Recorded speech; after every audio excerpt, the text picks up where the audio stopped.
Ciao.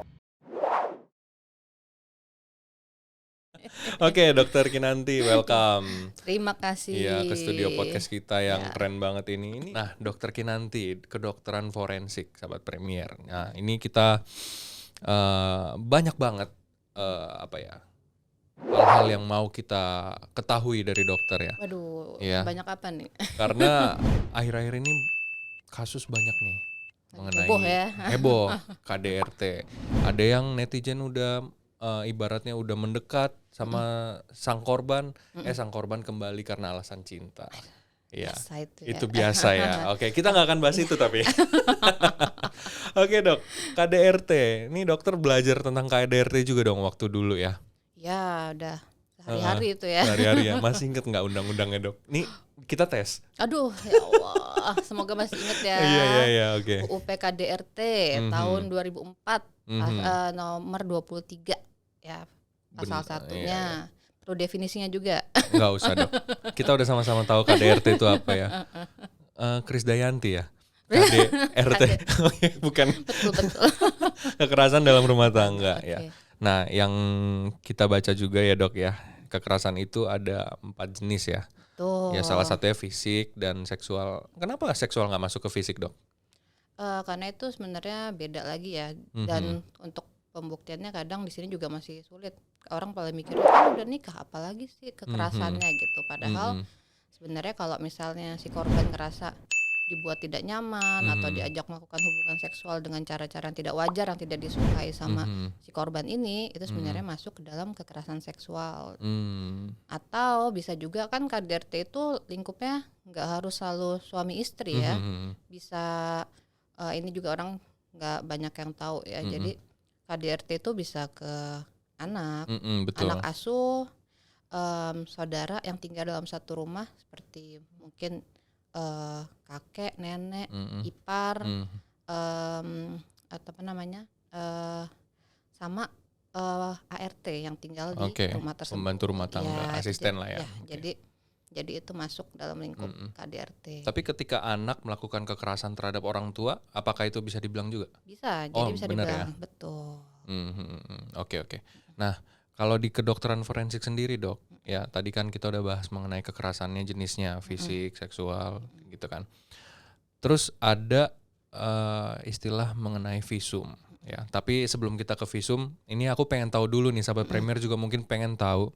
Sebenarnya kedokteran forensik tuh kerjanya dari mana sampai kemana sih gitu. Maksudnya misalnya ada pasien mau datang visum itu bisa atau enggak, atau menunggu kasus aja, Dok? Enggak, jadi begini, maksudnya selama ini kan kalau forensik mikirnya jenazah gitu iya. ya.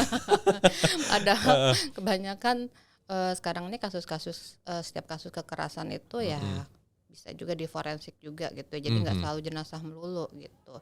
Kalau mau periksa gimana nih? Apa harus lapor polisi dulu?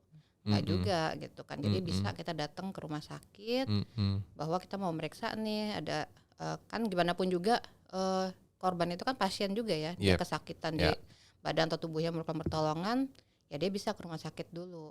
Di kemudian hari dia pengen visum, dia bisa ke kantor polisi terdekat di tempat kejadian itu, minta surat permintaan visum dan nanti ditujukan ke rumah sakit yang sudah ditunjuk gitu ya. Bukan.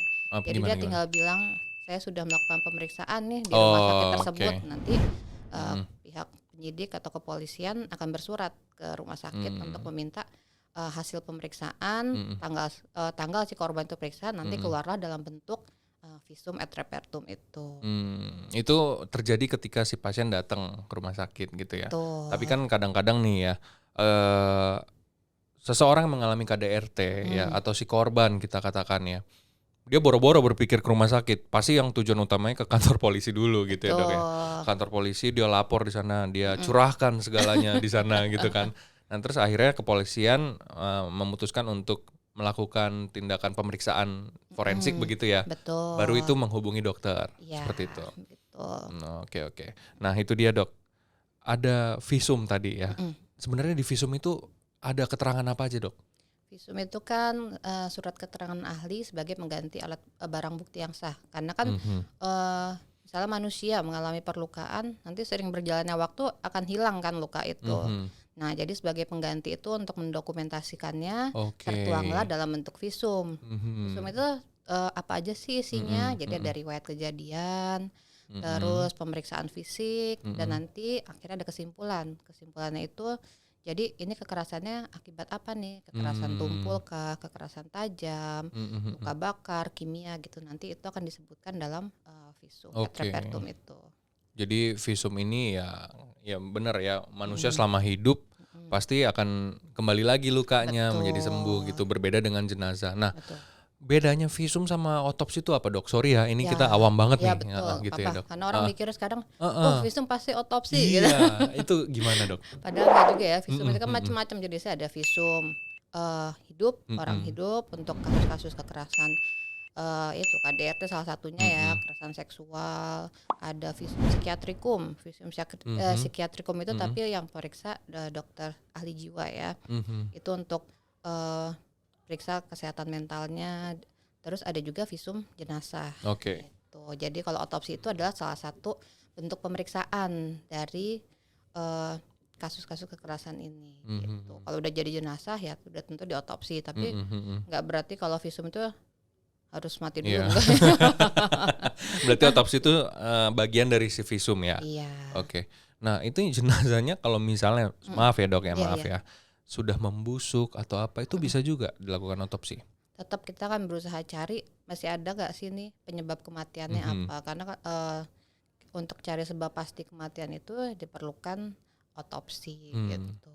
Jadi walaupun busuk kan kalau misalnya memang masih ada kasus kekerasan ya, mhm, misalnya ada patah tulang atau mhm, mungkin ada memar, walaupun membusuk itu masih bisa, walaupun mhm, sulit ya tapi mhm. masih bisa dibuktikan gitu. Iya, fraktur mah masih Oh iya bertahan lah ya, pasti, ada buktinya iya gitu ya. betul.